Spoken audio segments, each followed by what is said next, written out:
안녕하세요. 저는 박영수라고 합니다. 올해 78살이고요. 지금은 미국 애틀랜타에서 아들 네 집에 얹혀 살고 있습니다. 제가 오늘 이 이야기를 하는 건 저처럼 실수하는 분이 없었으면 해서예요. 운전면허 취소당하고 나서야 깨달은 게 너무 많거든요. 먼저 제가 어떻게 여기까지 오게 됐는지 말씀드릴게요. 저는 한국에서 30년 동안 택시를 몰았습니다. 새벽부터 밤늦게까지 비 오는 날이고 눈 오는 날이고 한 번도 사고 없이 운전했어요. 그게 제 자랑이었거든요.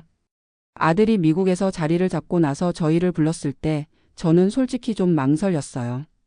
65살에 새로운 나라에서 새로 시작한다는 게 쉽지 않잖아요. 하지만 아들이 손자도 봐달라고 하고 아내도 가고 싶어 하고 해서 따라오게 됐습니다. 애틀랜타에 처음 왔을 때 저는 한국 운전면허를 조지아주 면허로 바꿨어요. 시험도 쉽게 통과했고요. 그때만 해도 제가 운전을 못할 거라는 생각은 전혀 안 했습니다. 30년 경력인데 뭐가 달라지겠어요? 아들 네 집은 애틀랜타 외곽에 있는 조용한 동네였어요. 집마다 차고가 2개씩 있고 앞마당도 넓고 정말 좋더라고요. 저는 아들이 사준 중고 토요타 캠리를 몰고 다녔습니다. 한국 차보다 좀 크긴 했지만 금세 익숙해졌어요. 처음 몇 년은 정말 좋았습니다. 손자 유치원 데려다주고 장 보러 가고 가끔 한인타운도 가고요. 아들 며느리는 둘 다 회사에 다니느라 바쁘니까 제가 이런 일들 해주면 도움이 되더라고요. 그런데 70 넘어서부터 조금씩 이상했어요. 먼저 눈이 침침해지기 시작했습니다. 특히 밤에 운전할 때 헤드라이트가 번져 보이고 거리 감각도 예전 같지 않고요. 하지만 저는 그냥 나이 먹으면 의례 그런거려니 했어요. 아들이 가끔 걱정하는 눈치를 보였습니다. 아버지, 밤에는 운전하지 마세요. 제가 데려다 드릴게요. 그런 식으로 말하면 저는 기분이 좀 나빴어요. 아직 멀쩡한데 왜 벌써 늙은이 취급을 하나 싶어서요. 며느리도 마찬가지였어요. 처음에는 직접적으로 말하지 않았지만 제가 운전하고 나갈 때마다 걱정하는 표정을 감추지 못했거든요. 특히 손자를 태우고 갈 때는 더 심했고요. 지금 생각해보면 그걸 다 신호였어요. 제가 못 본 게 아니라 보기 싫어서 외면한 거였죠. 결정적인 사건이 일어난 건 작년 가을이었습니다. 오랫동안 알고 지낸 한인 친구분이 계시는데 그분이 집에서 고기를 구워준다고 하시더라고요. 아들은 출장 가고 며느리는 야근한다고 해서 저 혼자 갔어요. 그 집에 가면 보통 소주 한두 잔은 하거든요. 그날도 마찬가지였고요. 별로 많이 마신 것 같지는 않았어요. 기분 좋게 이야기하고 밥도 맛있게 먹고 10시쯤 되어서 집에 가겠다고 일어났습니다. 친구분이 영수야, 오늘 좀 마신 것 같은데 내일 가져가는 게 어때? 하시더라고요.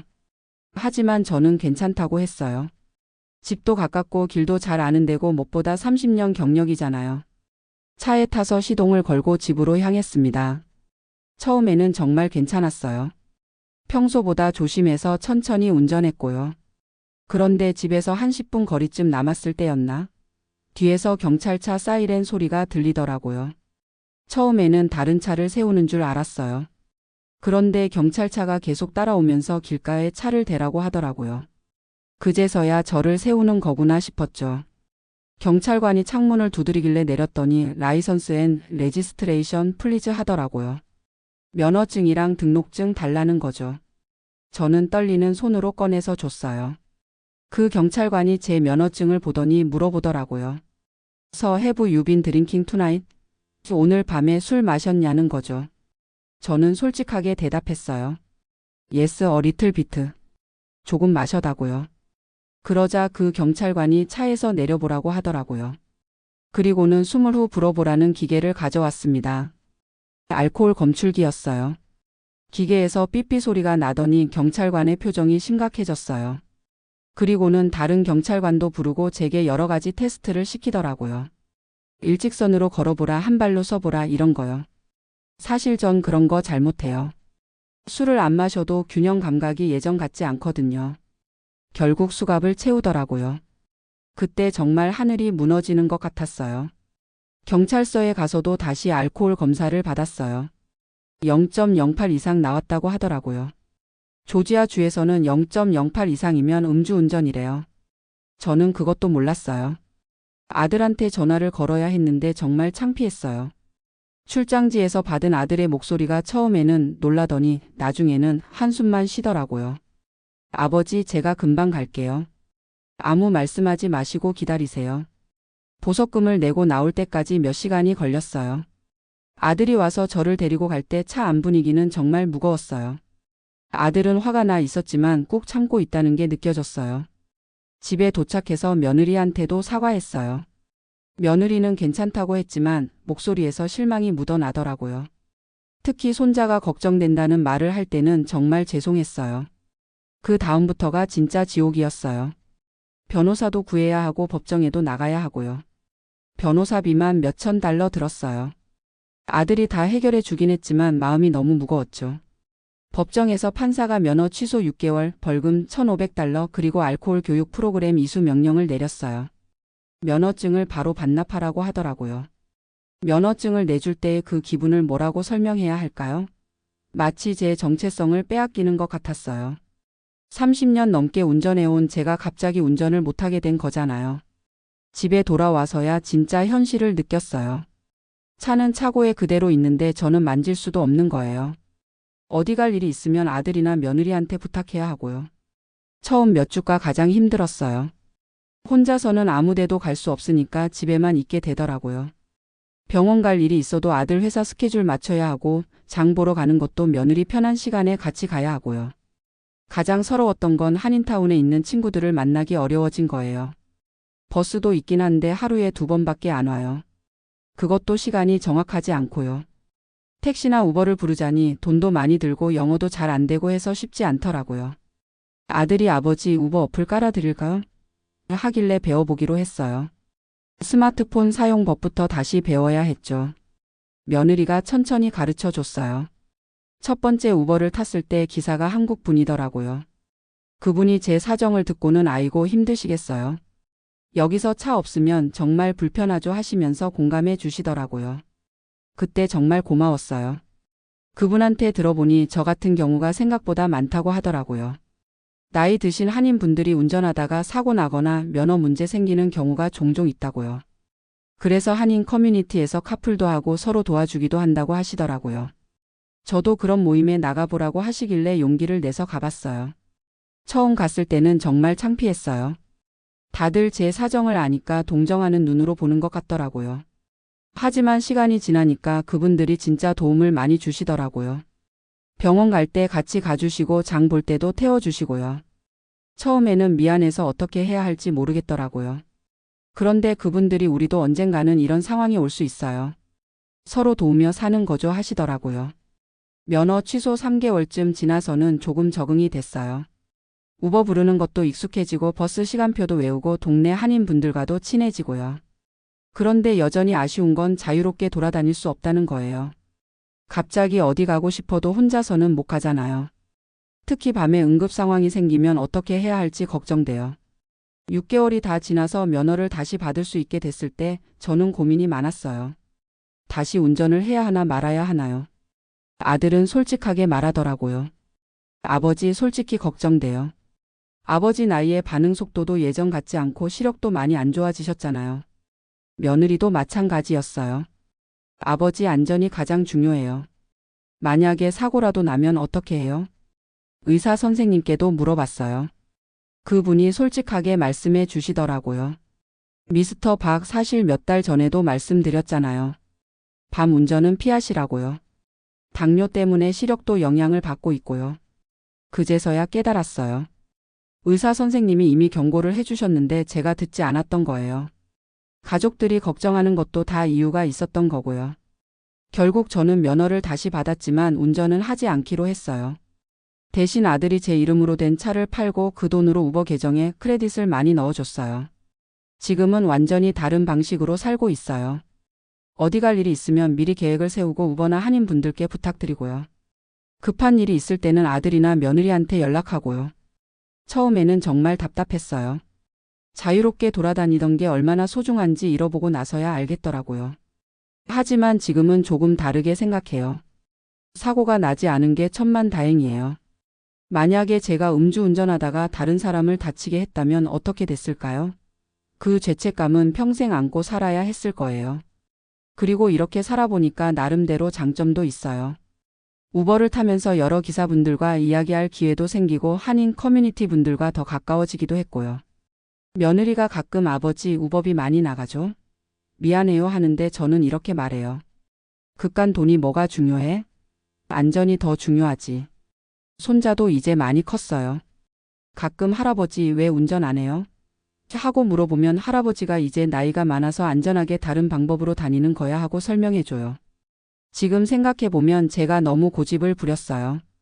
나이는 숫자가 아니라 현실이더라고요. 몸이 예전 같지 않은데 계속 예전처럼 할 수는 없는 거죠.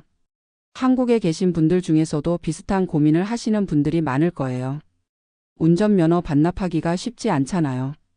특히 지방에 계시는 분들은 차 없으면 정말 불편하시겠죠. 하지만 제 경험으로는 미리미리 준비하시는 게 좋을 것 같아요. 갑자기 운전을 못하게 되면 정말 당황스럽거든요. 대중교통이라든지 가족들과의 협의라든지 이런 걸 미리 해두시면 좋겠어요. 그리고 가족들이 걱정할 때는 정말 이유가 있는 거더라고요. 저처럼 고집 부리지 마시고 한 번쯤 진지하게 생각해 보세요. 저는 지금 일주일에 2~3번 정도 동네 한인 모임에 나가요. 그분들과 화투도 치고 이야기도 하고 가끔 같이 한인타운도 가고요. 예전보다 더 활발하게 지내는 것 같아요. 며느리가 아버지가 요즘 더 밝아지신 것 같아요 하더라고요. 아마 마음에 짐을 덜어서 그런 것 같아요.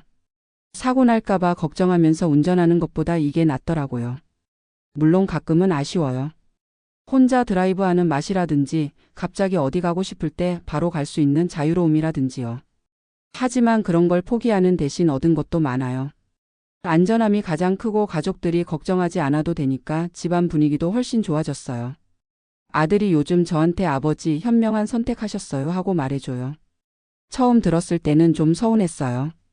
마치 제가 늙었다고 인정하는 것 같아서요. 하지만 지금은 그 말이 고맙더라고요. 가끔 친구분들이 영수야 답답하지 않아?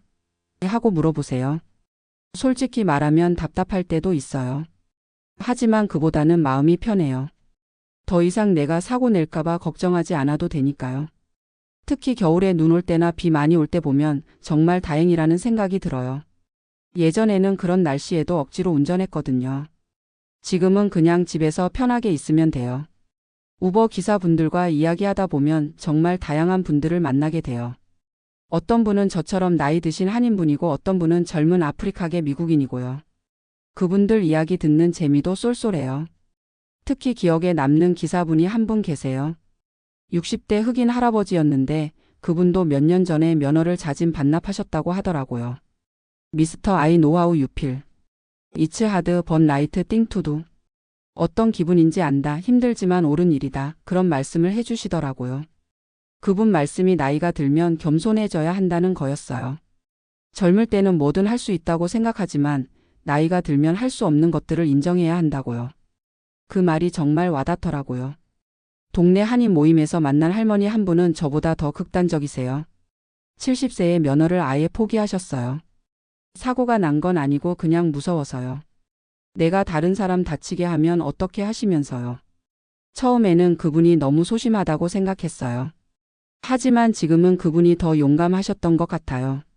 문제가 생기기 전에 미리 포기할 수 있는 용기가 있으셨던 거니까요. 저는 사건이 터지고 나서야 깨달았지만 그분은 미리 알아서 결정하신 거잖아요. 어떤 게 더 현명한 선택인지는 말 안 해도 알겠죠. 요즘 제가 가장 신경 쓰는 건 건강이에요. 운전을 안 하니까 자연스럽게 걷는 시간이 늘어났어요. 버스 정류장까지 걸어가고 우버 기다리면서 주변을 산책하고요. 의사 선생님이 미스터 박 요즘 당뇨 수치가 좋아졌어요. 운동을 더 하세요? 하시더라고요. 그래서 웃으면서 말했어요. 닥터 I don't drive anymore. So I walk more. 더 이상 운전을 안 해서 더 많이 걷는다고요. 며느리가 제 건강검진 결과를 보고는 아버지, 운전 그만하신 게 건강에도 좋은 것 같아요 하더라고요. 정말 그런 것 같아요. 스트레스도 덜 받고 운동도 더 하게 되고요. 손자가 가끔 저한테 와서 할아버지, 나 크면 할아버지 태워드릴게 하고 말해요. 그럼 저는 그래, 우리 현우가 크면 할아버지 모시고 드라이브 가자 하고 대답해줘요. 생각해보면 그것도 행복한 상상이에요. 아들이 얼마 전에 저한테 물어보더라고요. 아버지 혹시 한국 가고 싶으세요? 저는 솔직하게 대답했어요. 가고는 싶지만 지금은 힘들 것 같다. 한국에 가면 더욱 불편할 거예요. 여기서는 그래도 아들 내 도움이라도 받을 수 있는데 한국에서는 혼자 어떻게 해야 할지 모르겠어요. 친구들도 많이 안 계시고요. 그래서 요즘은 한국에 계신 친구분들과 화상통화를 많이 해요. 며느리가 컴퓨터 사용법을 가르쳐줘서 카카오톡으로 영상통화도 할 수 있게 됐어요. 친구분들이 영수야, 거기서 운전 못하면 어떻게 사냐? 하고 물어보시면 저는 여기도 방법이 있어 하고 말해요. 그리고 우버나 한인 커뮤니티 이야기를 해드리죠. 어떤 친구분은 나도 요즘 운전이 무서워 하시더라고요. 그러면 저는 꼭 이렇게 말해드려요. 무서우면 하지 마. 사고 나면 더 큰일이야. 한국은 대중교통이 잘 되어 있으니까 여기보다는 낫겠죠. 하지만 지방에 계신 분들은 여기랑 비슷할 거예요. 그런 분들한테는 정말 미리미리 준비하시라고 말씀드리고 싶어요. 제가 이 경험을 통해서 깨달은 건 나이가 든다는 것은 포기하는 게 아니라 다른 방식으로 사는 거라는 거예요. 운전은 못하지만 다른 방법으로 돌아다닐 수 있고 오히려 더 많은 사람들과 만날 기회도 생겼어요. 그리고 가장 중요한 건 가족들이 안심한다는 거예요. 아들이 예전에는 제가 운전하고 나간다고 하면 밤에 걱정해서 잠을 못 잤대요. 지금은 그런 걱정 없이 편하게 지낸다고 하더라고요. 며느리도 마찬가지예요. 아버지 요즘 마음이 정말 편해요 하고 말해줘요. 가족들이 편하니까 저도 편해요. 물론 완전히 만족스럽지는 않아요. 아직도 가끔은 내가 직접 운전해서 가면 얼마나 편할까 하는 생각이 들거든요. 하지만 그런 생각이 들 때마다 그날 밤 음주운전으로 잡혔던 일을 떠올려요. 그때 경찰서에서 수갑찬 채로 아들을 기다리던 기분을 잊을 수가 없어요. 그 창피함과 후회가 제가 다시는 무리하지 않게 해주는 것 같아요. 지금은 일주일 스케줄을 미리 짜고 살아요. 월요일에는 병원, 화요일에는 한인마트, 수요일에는 친구 모임 이런 식으로요. 처음에는 답답했는데 지금은 규칙적으로 사는 게 더 좋더라고요. 아들이 아버지 계획적으로 사시네요 하고 말하더라고요. 맞아요. 예전에는 즉흥적으로 살았는데 지금은 더 계획적이에요. 이것도 나이 들면서 배우는 지혜인 것 같아요. 가끔 TV에서 고령자 교통사고 뉴스가 나오면 정말 가슴이 아파요. 저도 자칫하면 그럴 뻔했거든요. 그런 뉴스를 볼 때마다 제가 운전을 그만한 게 정말 다행이라는 생각이 들어요.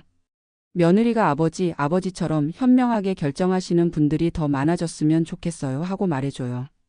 그 말을 들으면 제가 한 선택이 틀리지 않았다는 확신이 들어요. 마지막으로 저 같은 상황에 계신 분들께 말씀드리고 싶은 건 두려워하지 마시라는 거예요. 운전을 그만한다고 해서 인생이 끝나는 게 아니에요. 다른 방식으로도 충분히 활기찬 생활을 할 수 있거든요.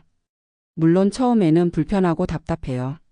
하지만 적응하면 나름대로 괜찮아요. 오히려 더 안전하고 편한 마음으로 살 수 있어요. 그리고 가족들과의 관계도 더 좋아져요. 걱정 끼치지 않으니까 서로 마음이 편하죠. 이런 게 진짜 효도가 아닐까 싶어요. 운전면허를 취소당한 것이 제 인생에서 가장 큰 사건 중 하나였지만 지금 돌이켜보면 전화위복이었던 것 같아요. 더 큰 사고를 미리 막았고 더 현명한 삶을 살 수 있게 됐으니까요. 나이가 든다는 것은 포기하는 게 아니라 더 지혜롭게 사는 거라는 걸 배웠어요. 그리고 정말 중요한 건 안전하게 가족들과 함께 행복하게 사는 거더라고요. 지금 저는 그 어느 때보다 평안하게 살고 있어요. 운전대를 놓았지만 대신 마음의 평화를 얻었으니까요.